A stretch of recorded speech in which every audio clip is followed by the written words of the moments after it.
certain words in the course of long use gather so many barnacles of connotation that they almost cease to mean anything at all. Then the only thing to do is to scrape off the barnacles. Such a word is pure, or pure in heart, for they shall see God. When you read it with the present meaning that was attached to the word, you wonder which is the more difficult. The condition imposed upon man to see God or seeing God. And that is not the meaning of the word pure.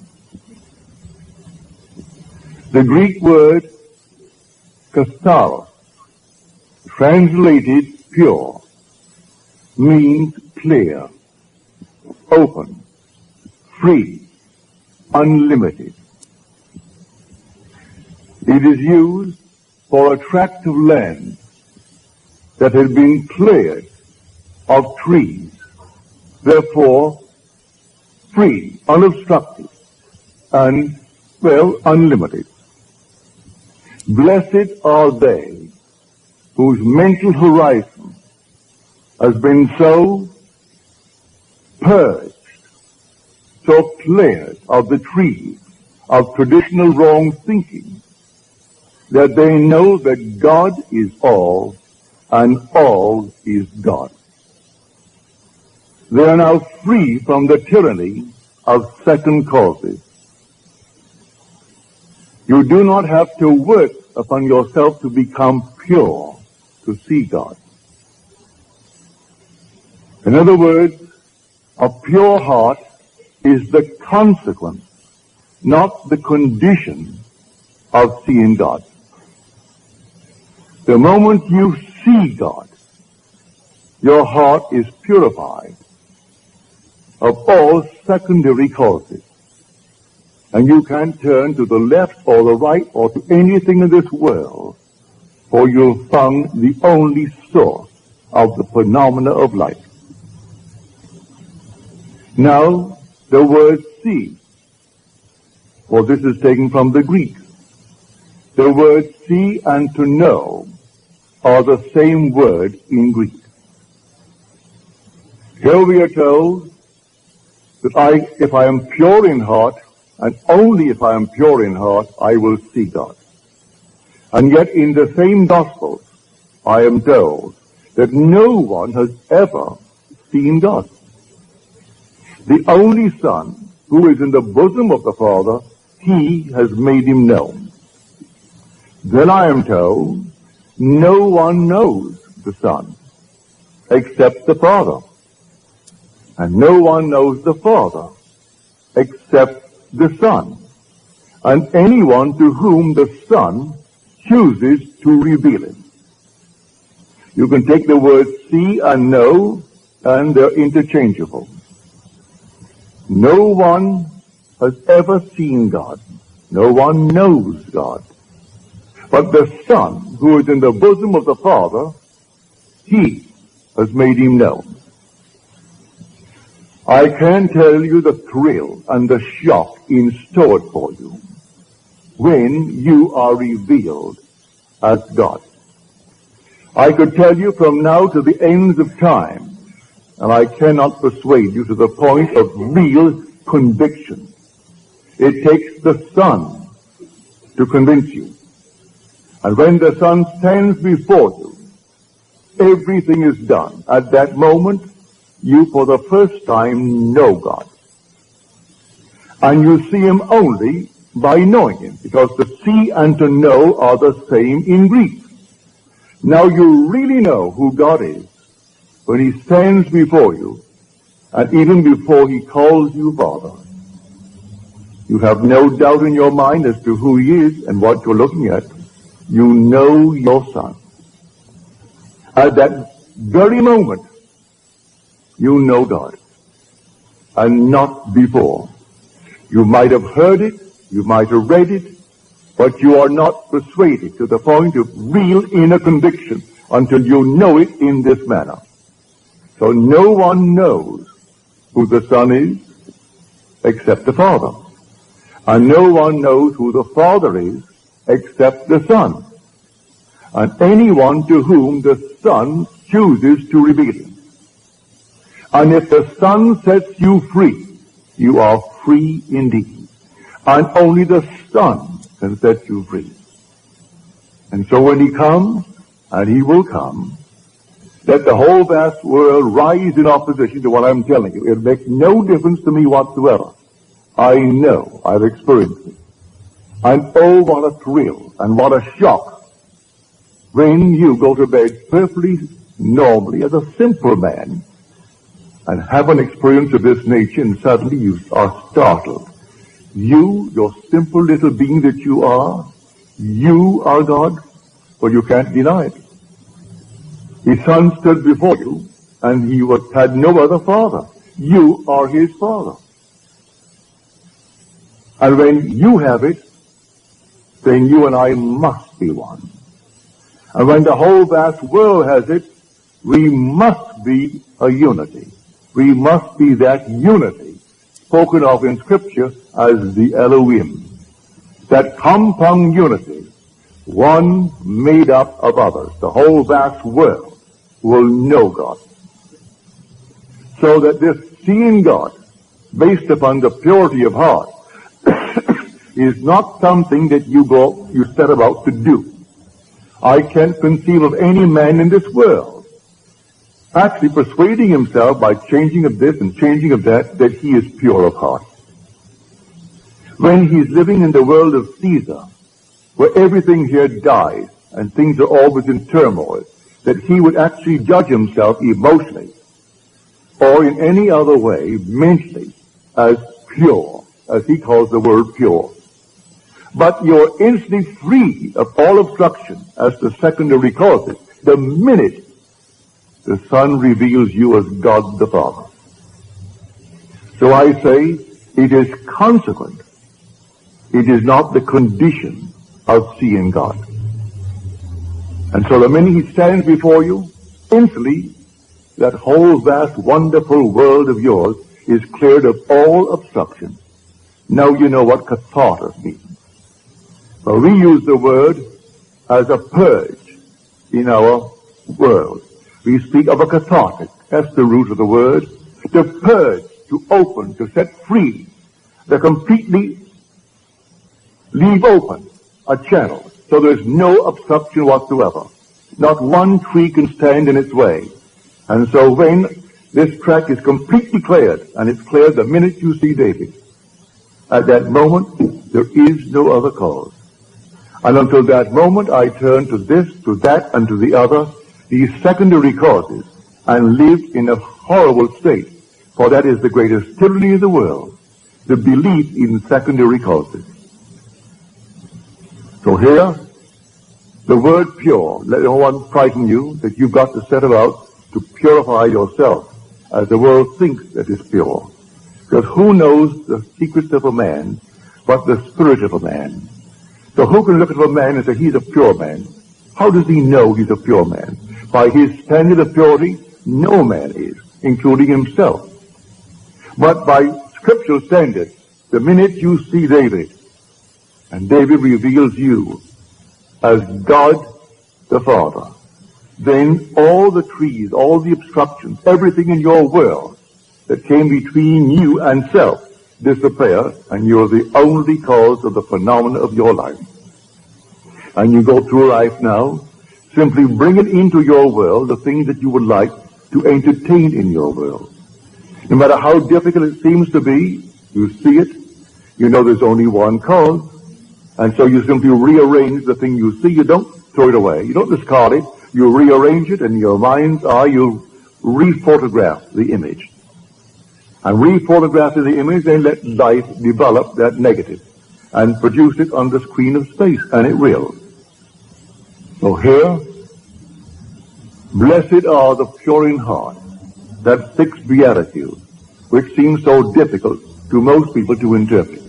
And I haven't found one interpretation in Scripture. All the commentaries, I haven't found one that will go back to the root and show us exactly what it is. I have what is considered the grandfather of all interpretations, which is the Interpreter's Bible. They do not touch it. They will admit it's the most difficult of the Beatitudes, this sixth one. But they can't touch it unless you go back to the root, unless you have the actual experience of what it means to actually purify and take all the trees out of man's mind, purify the mind. And it can't be done until he stands before you. And you know, without any doubt, who you really are. When you know who you are, there is no secondary cause, none whatsoever. And then comes the vision. Here my wife gave me a vision 2 months ago. There was no occasion to tell it, but it would fit. She said we were in this fantastic, magnificent, enormous apartment in a palace. And we were the gateway into a new age. But the age in which we were was a police state. And we were constantly being searched, but we were not molested. We were completely free, not one little bit ever happened to us. But this palatial place with a full complement of servants. And while the vision lasted, he seemed to know these people. The servants in the kitchen, the servants in the other areas of the enormous apartment, the butlers, the private secretaries, all seemed to know us, and we knew them. But our position was the gateway into freedom from the place of complete slavery, like behind the Iron Curtain. And when the searchers came, they came, and our guests, we always entertained guests for dinner. Not more than 6, therefore they made 8 of us, she and I, and the 6 who came as our guests. And I would explain to them the way of escape. I would tell them the one and only way into freedom. But strangely enough, as I was telling them about the way into freedom, they were already simultaneously at that moment, I am telling them, and they were already at their destination. See, it was the strangest experience here. You're explaining to them the way of salvation, the way of freedom. And yet at that moment, they were already, although physically present before us, they were already at their destination. And when these people came to investigate all the searches, they simply left and went to their quarters, their rooms, behind these panel doors and these tapestries. And they never touched us, but they came and they never found anyone. No one could ever touch anyone who came to us. And strangely enough, she said, as it all took place so naturally, I knew that it was all organized and actually directed from above. That we were the gateway explaining the way. But from above, everything was organized and there it was directed. So anyone who came to us for the escape were brought to us by those who directed the whole thing from above. Here is a true picture. No one comes unto me save my Father calls him, though I and my Father are one. But that depth of my own being does not let the conscious surface mind know who he is calling and when he is calling. Rarely would he let me know that this one is coming, and he comes in a month, he comes sometimes in a year. But they will tell when to expect it. But normally I am not advised as to when, but the one who speaks is always my own being, is from the depth of my own soul, who is telling me. And he will come, or she will come, or they will come. And sometimes they are even late in the coming. But the Father is not wrong, because man still is free not to come. In my own case, when a friend of mine who was just 1 year short of graduating from Fordham University as a Catholic priest, he inherited $2 million and proceeded to lose the entire thing in 1 year on Wall Street.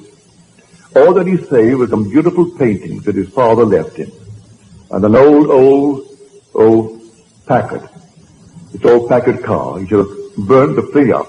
But when he would sleep on the park bench because he had no money, he paid $10 a month rent, storage, for the car to be out of the weather. But he lost his $2 million because he did that. When he told me he met a man that I would enjoy meeting. And this man, he thinks would like to meet me. He thinks we had much in common. Well, because he told me I wouldn't go near the man. I postponed going near my friend Abdullah for 6 months. And then I ran out of excuses. I had no other excuse to give him. And this Sunday night, I said, all right, Dave, I'll go with you. And so I went with it. I came through the door and took the first chair, and the meeting had just begun.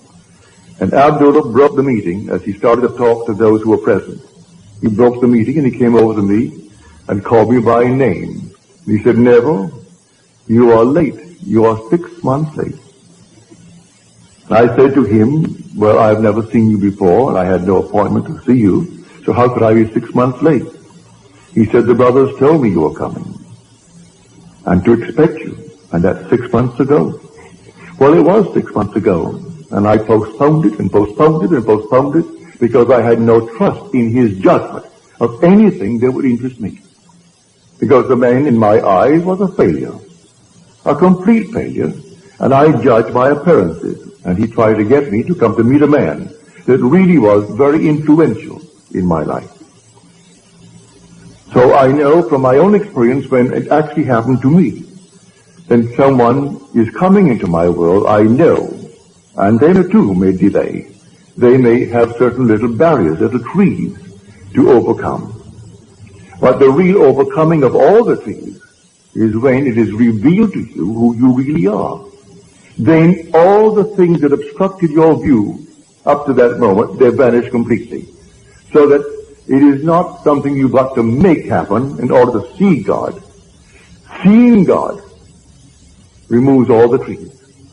Therefore, this so-called pure heart is the consequence, not the condition of seeing God. So when we read in Scripture that no one has ever seen him, only the Son reveals him, it's true. I can see I am. I can see I am's manifestations. I see the necessity of a creative imagination clothing itself in concepts of itself. And I can see myself clothed in concepts of myself. When Scripture speaks of David, this is he, rise and anoint him. And then the Spirit of God came mightily upon David from that day forward. What does it mean? He's clothed with David. But then who is David? You are David. You're doing the will of your Father. He'll put you through all the furnaces of affliction because he cannot give his glory to another. How can I give my glory to another? He can't give it to another. He has to make it you himself. And so he clothed himself with David, as he clothed himself with Gideon. He clothed himself with you, and you are doing the will of your Father. So I have found in David, the son of Jesse, which is I am, a man after my own heart who will do all my will. You are doing your Father's will. But everything that you've imagined, you are doing it. And when you look into the world and you don't like what you are seeing, maybe you haven't cleared it yet, because you're not completely cleared of the obstruction until you know God. When you know him, because the Son reveals him, then you know God and you have no obstruction. Until then, there are still secondary causes. And you will say, well, now, he did it, or she did it, or they did it, all the conditions did it. Today we have this, a depression. We have a recession. We have unemployment.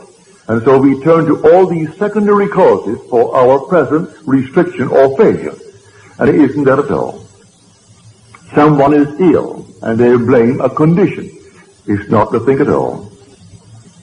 I can tell you of numberless things that would contradict completely the findings of so-called science today, and blaming this, that, or the other for a certain effect.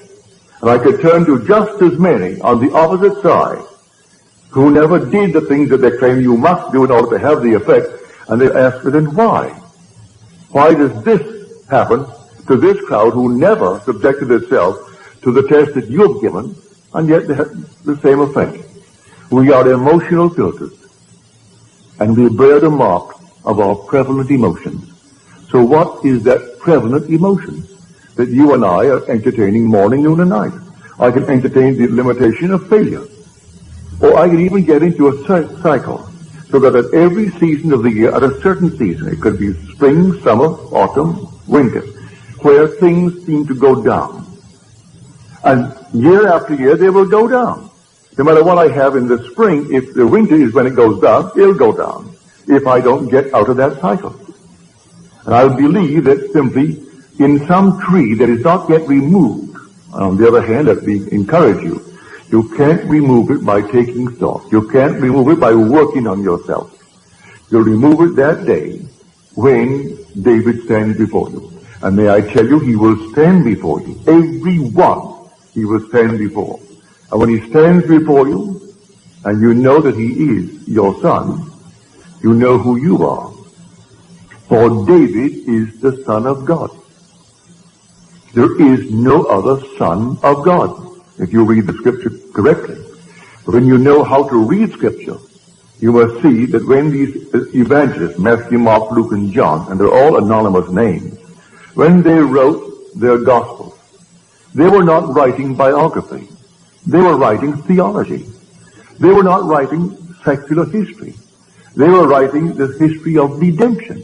It's all the difference in the world. Men not knowing this, they read it as secular history.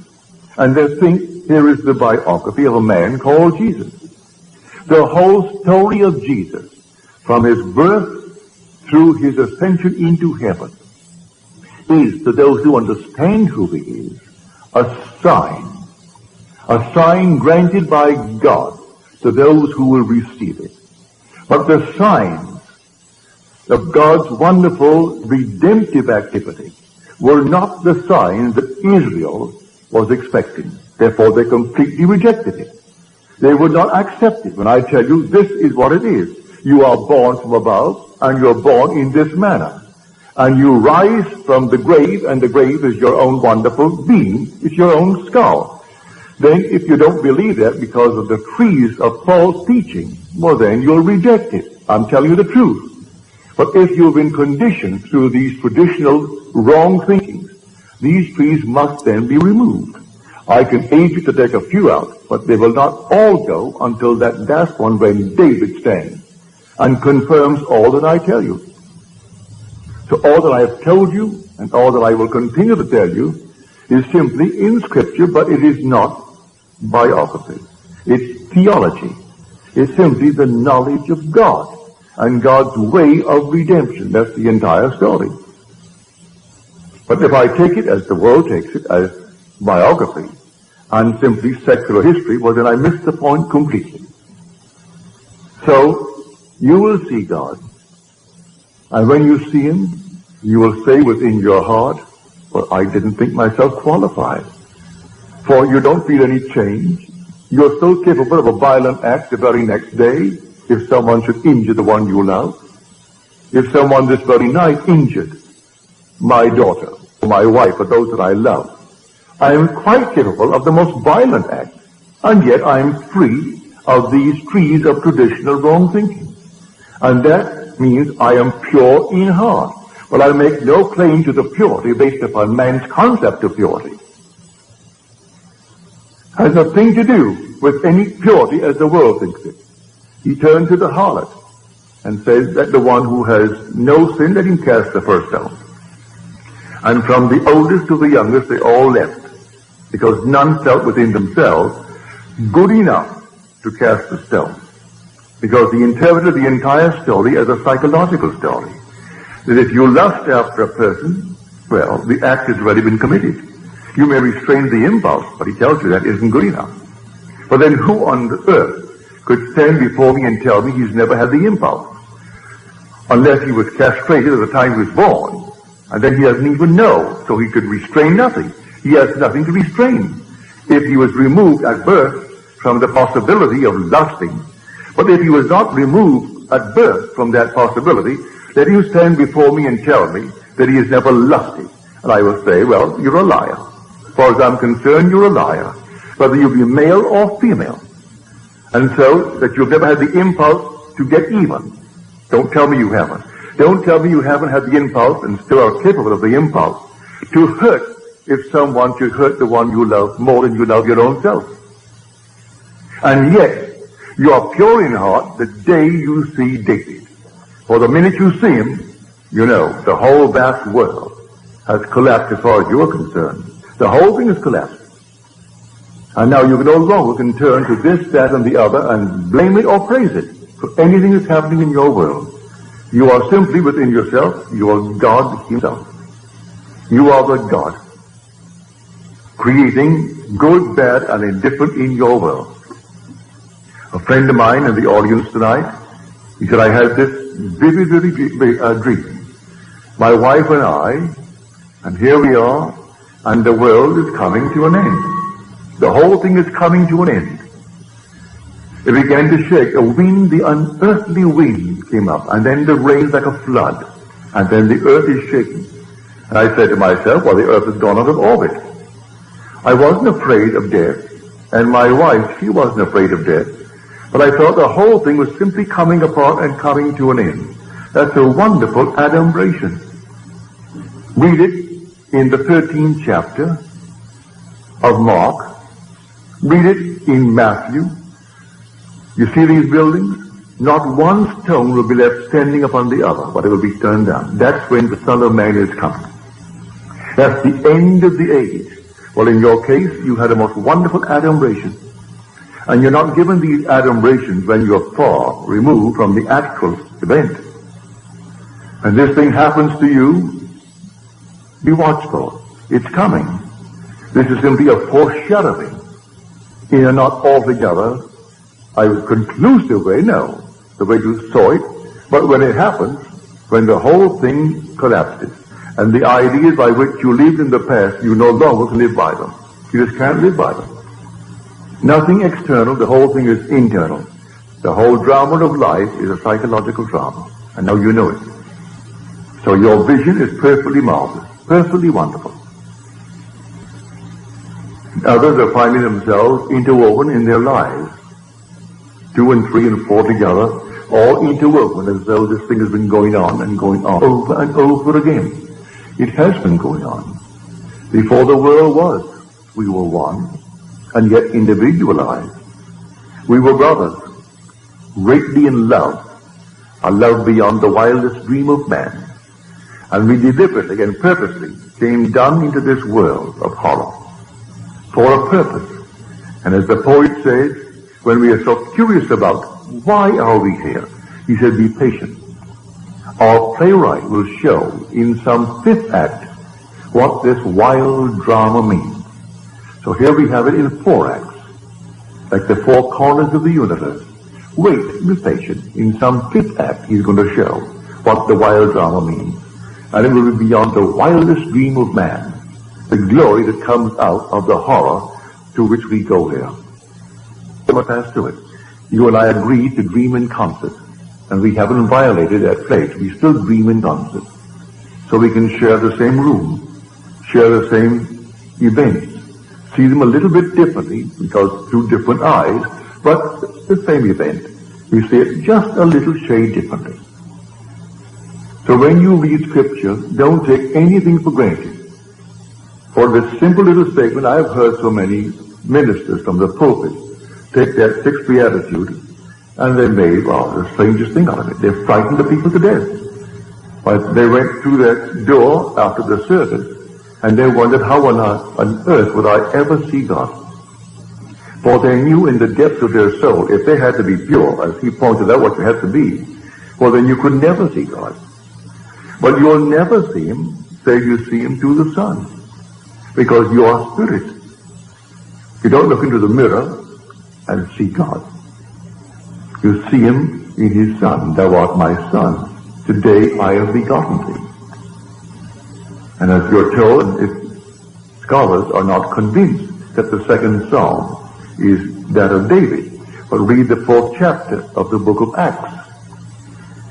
And you say, O sovereign Lord, creator of the heavens and the earth and the seas and all therein, who by the mouth of our father David, thy son, did say, then he quotes the second psalm.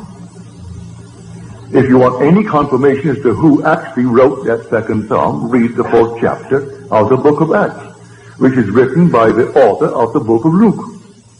And in the book of Luke, you read the words in the 20th chapter. Why did David in the Spirit call him Lord? If David thus calls him Lord, how can he be David's son? For in calling him Lord, he confessed he was his father, not his son. And now this is written by the Son, as told us in the 4th chapter of Acts, and first revealed in the 2nd chapter of the book of Psalms. And I will tell of the decree of the Lord. He said unto me, thou art my son. Today I have begotten thee. So here the drama is really in you. The whole drama is in every individual in this world. And it simply only unfolds in man. And when it unfolds in man, what in this world is worth more than the unfolding of the drama in you? If you own the whole vast world, you can leave it. For this will all vanish anyway. So what does it matter if you own the whole thing? But one thing they can't take from you is the being that you really are. That essential being is God. But if you don't know it, well then it's like a fabulous fortune of which you are totally unaware. Therefore it is non-existent. It means nothing to you if you're totally unaware of it. But when you are aware through the Son that you are God the Father, then you are set free. For if the Son sets you free, you are free indeed. Now he said, I will be with you a little longer, and then I go to him who sent me. Yet he who sent me has never left me. He and I are one. Oh, do show us, oh Lord, show us the Father. I have been so long with you, and yet you do not know me, Philip. He who has seen me has seen the Father, if you see me. But then who are you who is speaking? At one moment, if you read Scripture properly, he is speaking in the capacity of the Son, therefore David is speaking. At another moment, he is speaking in the capacity of Father, and therefore it is the invisible Spirit speaking. But no one has ever seen him. Who can say he's seen him? Until you see him in spirit, you can't see him here. All these are masks. What on earth could ever look like him? No. You will know exactly who you are when you see David. Because the Father and the Son are one. And you will actually see in David what you, matured, must be. And then I noticed the same face into whose body I was incorporated, for he is the image, matured image of David. And so when he embraced me, and we became one body, one spirit, and then I was sent into the world. From that moment on, though I still looked like Neville, the Neville that was before, and still look like that same Neville now, it is that being into whose body I was incorporated, and with whose spirit I became one, that David recognized and called me Father. For he who is united to the Lord becomes one spirit with him. And so there's only one being resurrecting. So the resurrection is not over, it is taking place. And so he said to Timothy, there are those who preach the resurrection is past. They are misleading people and turning them from the faith. As he came into his letter to Timothy, because he said, the time for my departure has come. I have finished the good work. Well, now you must tell Timothy not to fall into that trap and teach that the resurrection is over. It has begun, but it is taking place in everyone and must take place in everyone. So the Christ of whom he spoke is that universal Christ that is buried in everyone. And in everyone, but individually, he must rise. And the same pattern foretold in Scripture by which he rose must take place in man. He came out of one place where he was buried, and there's only one place, and it is named skull. Luke does not minimize the word, neither does John. Even though he will give you the word Golgotha, he'll translate the word Golgotha. Golgotha means skull in Hebrew. But in some translations, they don't even give you the Hebrew word. They say, and he was crucified and buried on Golgotha. So there's only one place you're ever going to rise. And you aren't going to rise in Forest Lawn. You're going to rise out of your own wonderful skull while you're walking the earth. That's where you're going to rise. Save your money if you're planning any little plot to bury the little body, for you aren't going to rise there. In fact, you will never be taken there. Let them destroy this body, let them turn it into ash. It means nothing. You will still be in that immortal skull where you were buried in the beginning. And from that skull, you're going to rise. And all the imagery of Scripture will surround you when you rise. And then will come this wonderful unfolding pattern, for there's only one pattern, that must repeat itself through the indwelling in man of Jesus Christ. Were he not in us, then he could not repeat the drama. But the same thing is told in the gospel. That same drama unfolds itself in the individual. And he is the Lord, who is the Father of the only Son, and that Son is David. So when you read the story, if you have a concordance, and I recommend if you don't have one, and you plan ever to get one, the best that I know of is Strong's concordance. It's exhaustive. It has every word. Don't buy the metaphysical concordance and or the metaphysical dictionary, these things. That's all, well, speculation. This is simply the original term, translated in the original meanings of the word used when it was first put into the scroll. Now you can take from this many definitions. For instance, we took tonight the word see. Well, one definition given in concordance, in Strong's concordance, is to show self, to experience. Well, to experience, David, is to see. But you must experience it. Not hearsay, it must be an experience.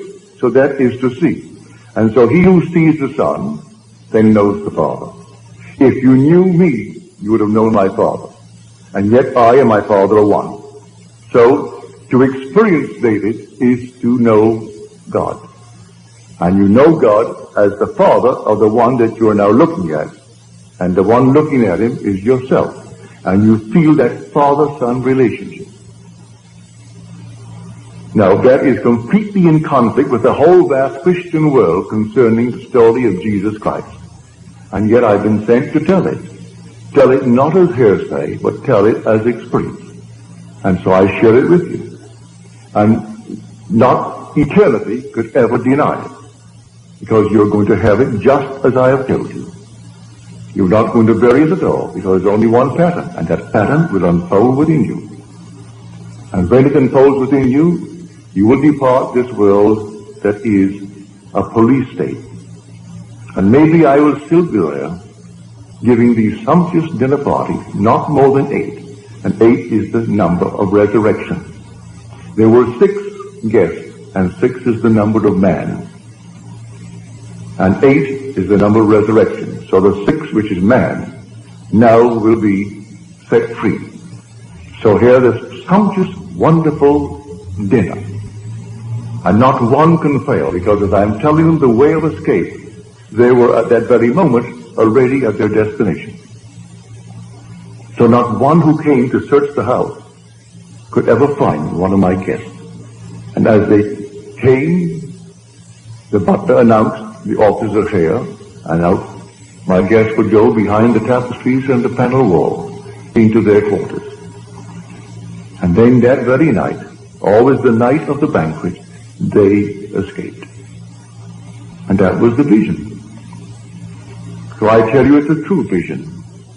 You bring it back, and you know, and she says, strangely enough, I knew them and I was there in the vision.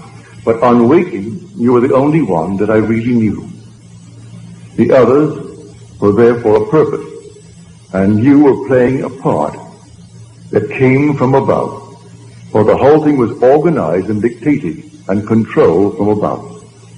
And there you sat and explained the procedure of departure. And yet, as you told them, they were already at their destination. So no one could have found them anyway.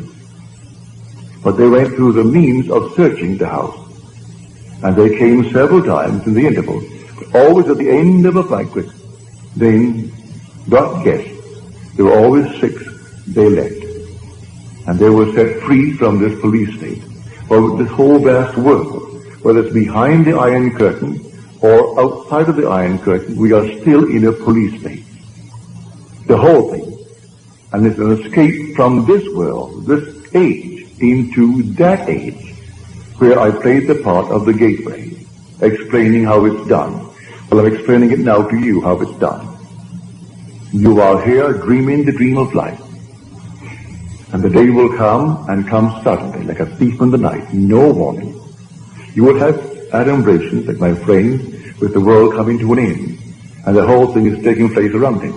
You will have an adumbration like that, or something similar. But the actual thing, when it does happen, will take place all within your skull. And a vibration that you think, or you will interpret it to be final. You wonder how you could ever survive what is taking place now. And then, instead of dying, you awake for the first time that you can ever remember, a true awakening. And you awake to find that you really are in Golgotha. And that's where you are. And then you know at that moment what is taking place. And you come right out to find the wise ones present. And they find the infant child, just as you're told. And as Scripture tells you, but people skip over the word sign. And this shall be a sign unto you. But you go to church this coming Christmas, and they'll have the little sign, but they don't call it a sign. They call that the fact. And people will bow before the little child.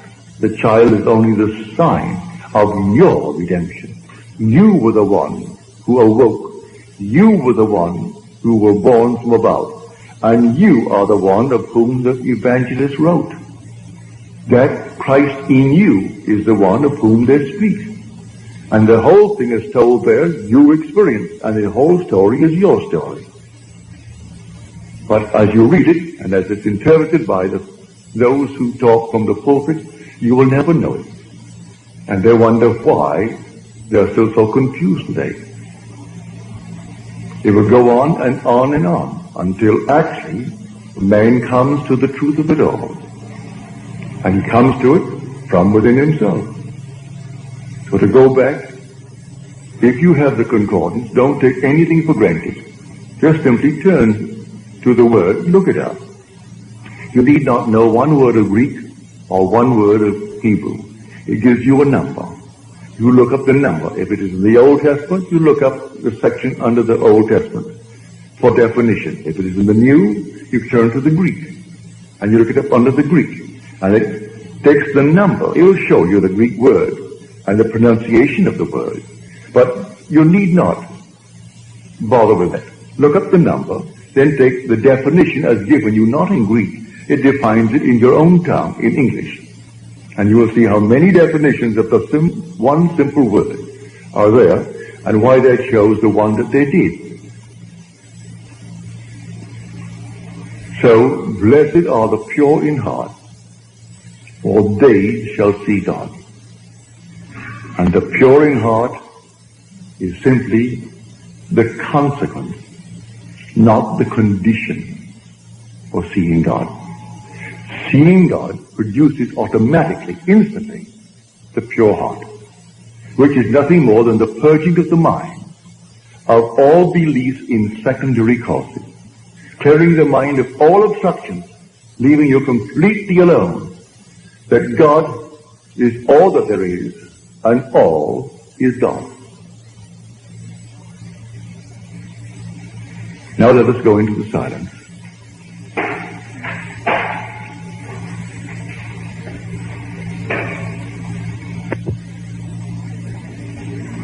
Another friend who was here tonight, she says she heard a voice, didn't see anyone, saw nothing, just the voice. The voice said to her, you will be called and sent, and you will not return. You will be sent in twos. Well, that's Scripture. You will be sent while you are here. You have a long time here. But you will not return, not only here, but return to this age, whether it's beyond the so-called grave or not. You will not return to this world, terrestrial world. But you'll be sent in pairs, well, you're told that in Scripture. And they came back, the 70, but they're all sent out in twos.